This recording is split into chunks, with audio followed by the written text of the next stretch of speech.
আপনারা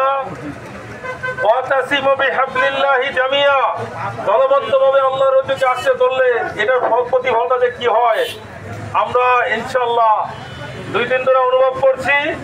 আমরা ঐক্যবদ্ধভাবে কাঁধে কাঁধ মিলিয়ে বুকে বুক মিলিয়ে ইনশাআল্লাহ বিজয় না আসা পর্যন্ত ঘরে ফিরবো না, ঠিক কিনা? প্রদীপ সামান্য ফু দিলেই নিভে যায়, জ্বলন্ত অগ্নিকাণ্ড ফু দিলে আরো দ্বিগুণ ভাবে বেড়ে যায়। আমরা কি নিবনব প্রদীপ? জ্বলন্ত অগ্নিকাণ্ডের মতো ইনশাআল্লাহ ইসলামের দাওয়াত চতুর্দিকে পৌঁছে দিব, ঠিক কিনা? আমরা কি ইনশাআল্লাহ আল্লাহর কোরআনের আইন কি বিজয় করতে চাই?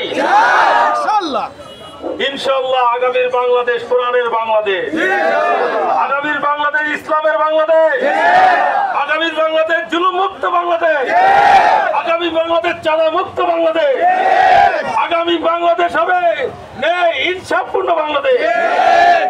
আল্লাহ রাব্বুল আলামিন আমাদেরকে প্রতিদিন দাওয়াতি কাজের মাধ্যমে দিন প্রতিষ্ঠার মাধ্যমে যাতে আমরা ইনশাআল্লাহ দুনিয়ার শান্তি এবং আখিরাতে মুক্তি পেতে পারি, আল্লাহ আমাদের তৌফিক দান করবেন। আমিন।